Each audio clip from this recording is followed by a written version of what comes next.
22 maj, ngriuni luftoni për kombin tuaj, moto e Bill O'Reillyt këtu në Amerikë, por duhet edhe në Shqipëri.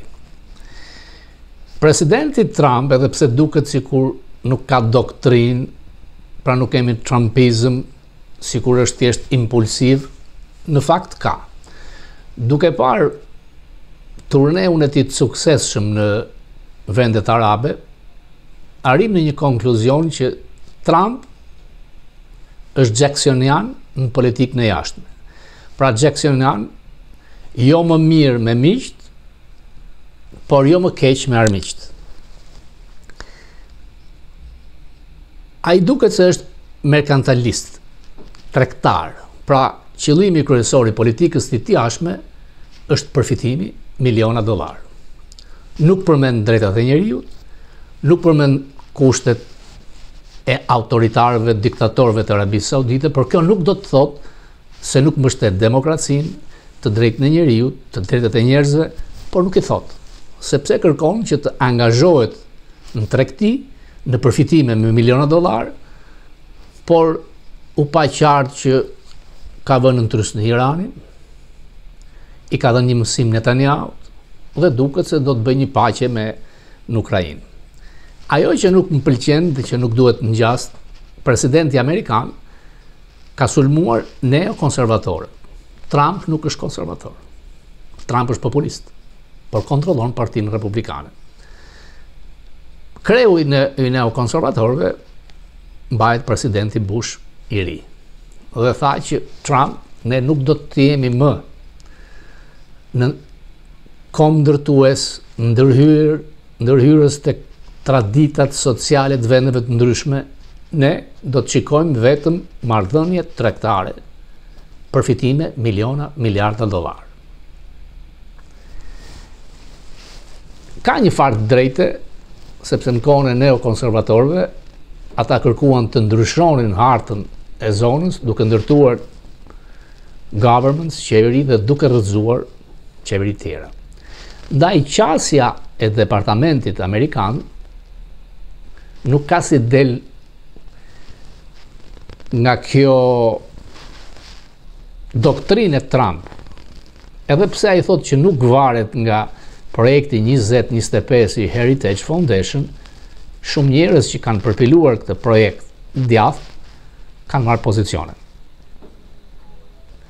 Në Ukrainë duket se do të ketë paqe, edhe pse e majta, e sulmon, e përbuz, e ofendon.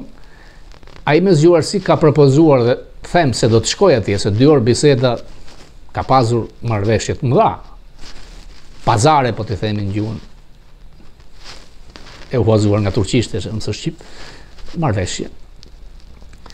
Do të ketë një zonë demilitarizimi, siç ka Koreja e Jugut me Korenë e Veriut. Do të ketë një korridor tregtar pra për bum ekonomik. Do hiqen sanksionet ndaj Rusisë, pra nga ana ekonomike, merkantiliste, do ketë zhvillim. Në qoftë se ju thoni që Trump nuk flet për drejtat e njerëzit, për demokracinë, dhe hedh poshtë Bushit, duke thënë që jam Jacksonian, pra nuk do të jem më i mirë me miq, nuk do të kem lidhje më të mira miqësore me ta, por nuk do të jem më i keq se çka qenë administrata tjetër me armiqt.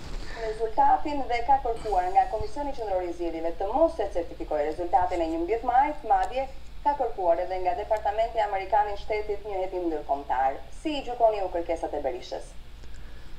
Çdo opozitë është në drejtën e vet. Kjo ngjallu dhe këtu me Trumpin herën e parë, kur pretendoi që ju votën zgjedhjet, por në Shqipëri çdo gjë kryhet përmes gjykatave. Nuk e di në Shqipëri do të ndiqet kjo rrugë, sa për atë departamentit të shtetit si ja kanë kërkuar, duhet ta sqarojnë, është në drejtën e opozitës të kërkojë drejtën e saj nëse mendojnë që janë vjedhur zgjedhjet. Tani në Ballkan dihet në Shqipëri zgjedhjet gjithmonë ai që është në pushtet manipulon, vjedh. Pash ato pamjet, nuk e dëgjova me kolonë zanore kronikën, tani duhet të dim të sqarojmë për një syre një të huajt se çfarë është kjo. Se me ç'pash unë janë tufa të plotësuara më parë në mënyrë masive, kjo do të ishte skandaloze. Natyrisht që raporti i parë është i Odirit. Odiri ka thënë që zgjedhjet u përgatiten me profesionalizëm, nuk e di nga e nxjerrin këtë, por ka vënë re edhe shkeljet e mëdha. Ambasada amerikane ka pasur vëzhguesit e vet. Raporti ose ka shkuar ose do të shkojnë në departament. Në bazë të këtyre raporteve, në bazë të Odirit do të mbahet dhe qëndrimi. Problemi është që deri tani departamenti amerikan nuk e ka uruar zotin Rama, siç ka ndodhur me Macron, pjeprin e Italis apo atë të Hungarisë, të cilët pa pasur rezultat zyrtar kanë vrapuar. Ka pasur një deklarat për mua si atachuar pranë departamentit që jemi në dijeni për parregullësitë e zgjedhjeve.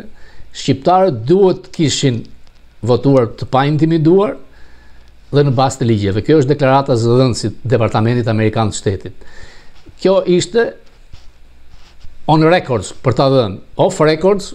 Kam informacione të tjera, do të jem më zhbirilues më vonë, por ajo që mua më jep optimizëm është që ky departament, kjo administrat nuk është si administrata Jurikim, nuk është vetëm rasti ynë, është rasti i Rumanisë, ka pasur akuza nga kandidati për president, kanë votuar rreth 1 milion vet në Moldavi, sepse gjysma e Moldavëve pas kanë në shtetësi rumune. Do të shikojmë se si do të sillen edhe me ta. Zoti Trump ka një qasje tjetër në politikën e jashtme. Ai është Jacksonian. Pra, jo më i mirë me aleatët, jo më i keq me armiqt. Ai është merkantilist, nuk ka shumë interes për zhvillimet e demokracisë, drejtave të njerëzit, por kryesorja me këtë administrat janë marrëveshjet tregtare për të krijuar miliona dollar të përbashkëta. Ndaj është parë dhe kjo lloj qasje e departamentit amerikan të shtetit. Kishim dy shanse, dy mundësi, dje ka pasur hearing në Senat, më pas në Kongres, sekretari Rubio. Përmes donacioneve që mund bëhet thjesht me një kongresmen, ose thjesht me një senator, mund të ishte bërë pyetje direkt për të marrë qëndrimin e Rubios, si për Rumaninë, si për ne. Ka ndodhur me Zeldin, në një hearing të marrëdhënieve me jashtë me Blinken, në lidhje me nëngradën e Berishës, ka qenë sponsorizuar nga shqiptarë amerikanët e Michiganit. Ti jemi realist që shqiptarë amerikanët nuk kanë lobbying të fortë siç kanë vendet fqinje, siç ka Greqia, fatkeqësisht dhe Serbia, pra ngelet shumë për ta ngritur këtë problem që një aleat strategjik të kuptojë që ne jemi vendi i NATO-s, por zgjedhjet nuk bëhen si një vend i NATO-s. 83 vota janë shumë të tepër, nuk përfaqësohet ajo që thot kushtetuta shqiptare, që numri i deputetëve të jetë në përpjesëtim me votuesit. Nuk është. Rama 52% ka. Dhe diaspora, votimin diaspor u pa qartë me ato që sa kanë ndjekur që ka manipulime, është e vështirë të vërtetosh me prova përpara një gjykate. E kuptoj, është kjo një strategji e cila mund të çojë në përsëritjen e zgjedhjeve, zoti Papa, sa mendoni se mund të ndodhë kjo gjë? Dëshira janë shumë. Nëse departamenti amerikan i shtetit nuk do t'ja njitë zgjedhjet Ramës, rridhoja logjike do të çonte si në 96-ën kur ata shkuan step by step, duke kërkuar rishikimin e kushtetutës, ripërsëritjen e zgjedhjeve, dhe në tetor i njohën zgjedhjet lokale të Berishës, por ngulmuan dhe arritën. Tani a do jetë kjo administrat me atë qasje si atëre, nuk e di. Dëshirat janë. Fakti është që BE-ja duket se mbështet Ramën. A do dëndë BE-ja të kishte një autokrat, drejtuesin e një vendi që u arrestuan 52 vet për trafiqe të mëdha nga prokurorit italian, kur sipas burimeve të CIA-t janë 8 miliard dollar në vit nga drogat, pra drogat që vinë nga Shqipëria vrasin me mira fëmijë të Francës, Italisë dhe vendeve tjera. Ato donin një demokraci, një rotacion, mbetet për të parë, për të shikuar çdo gjë. Por opozita duhet të afrojë prova. Në këtë rast, duket se është një provë, por gjithmonë duhet kemi prova për të bindur një të huaj. Është vështirë mentaliteti ynë, mentaliteti tyre. Ne e dim që në Shqipëri qeveria përdor thjesht administrata për shembull, në mënyrë shumë masive, si ta shpjegosh një amerikane e këtë vështirë, ajo që ka ndodhur me zarfat, për mendimin tim, unë s'do të lejoja që të votoheshin me zarfa, se zarfat u pan këtu në Amerikë. Aprovohet dot, është një rrugë e gjatë. Është një rrugë e gjatë dhe ideja daljes qeverisë teknike pa marrë këtë rezultatin njerëz, se të presim odirin. Opozita ka strategjitë e saj. Problemi është ky që Rama ka marrë më pak vota brenda Shqipërisë se 4 vite më parë. Nuk është rritur PS-ja. Votat e diasporës nuk prodhuan një mandat për të, por nëse zgjedhjet e diasporës do të ishin ndershme, do të hiqnin të paktën 12 ose 13 mandate. Duhet ka tagrin Departamenti Amerikan i Shtetit zoti Papa ndjes qendërpres për të mos njohur po themi zgjedhjet e 11 majit. Departamenti i Shtetit nuk pyet askënd. Ky vend e ka këtë teknikisht nuk duhet të ndërhyj, por Departamenti i Shtetit ndërhyn. Siç ndërhyn në The6. Çfarë tagri kishte Yuri Kim që vraponte uronte Ramën pa dalë rezultati përfundimtar, sepse që qëndrimi i administratës. Por nuk duhet ngresh shpresa te demokratët ata dashamirës të Fokusit që do të ketë mosnjohje nga Departamenti Amerikan.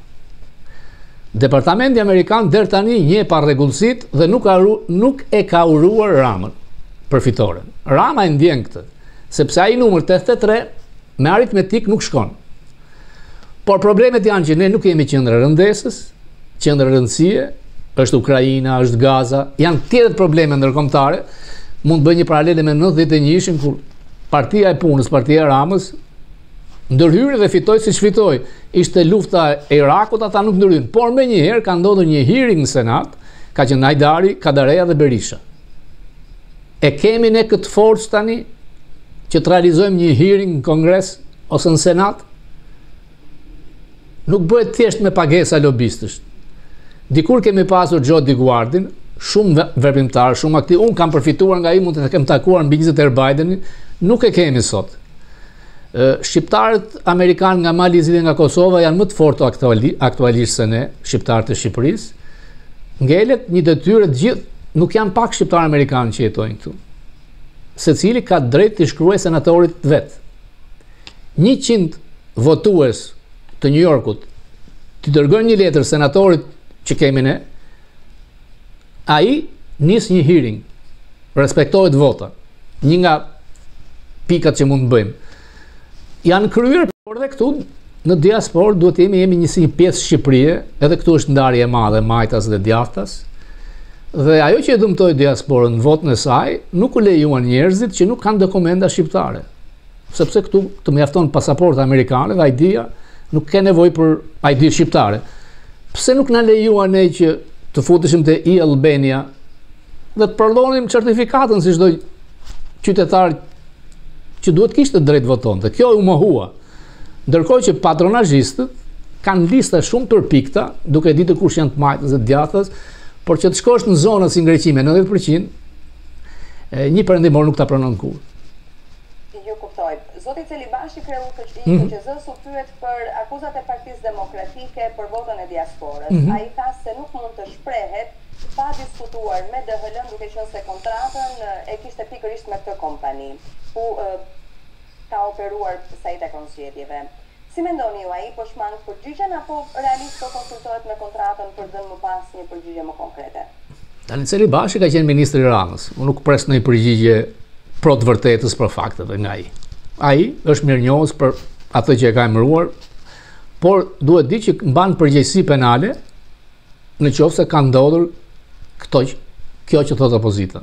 Sepse ti qoftë se e ke shitur kontratën e DL-s për subcontractor, ke shkelur ligjin elektoral. Dhe atëherë kur të dënohet kryetari i komisionit zgjedhje, do të fillojë që të kenë frikë dhe të mos vjedhin, mos të fusin duart në përkuti, për të mos e bërë pis sistemin. Problemi është ky që marzhi i vjedhjes sa është, pra duan prova shumë të mëdha, duan reagime shumë të mëdha njerëzish, domethënë të huajt janë më të ftohtë se ne. Presën si të jenë reagimet, thashë që bëja vrapoj, nuk kishte pse, Amerika është më e ftohtë. Unë mendoj se për të mirën e shqiptarëve duhet ndryshoj sistemi, gafa e kodit zgjedhor që me listat mbyllura, dhe të shpjegojnë se si ka mundësi një parti që merr 70.000, fut një deputet, dhe ndërkohë partia e parë ka vjedhur, themun, 13 mandate nga sistemi me 4.000 me 5.000. Pra këtu kushtetuta nuk zbatohet. Rumuni e çojnë gjykatë kushtetuese çështjen e tij. Ata ja kthyen. Nuk e din Shqipëri se si do të shkojë. Janë të gjykatët e zgjedhjeve dhe sa reale do të jetë vendimi i gjykatës kushtetuese. Kjo do të krijojë probleme në një kohë që Shqipëria synon të hyjë në BE, premtimet janë të mëdha, por që të kesh një qeveri autokrate, e cila nuk lejon që të prodhohet rotacioni, pra nuk respektohet vota e thjeshtë e njeriut, nuk është asnjë tregues si një vend dinjitoz i NATO-s.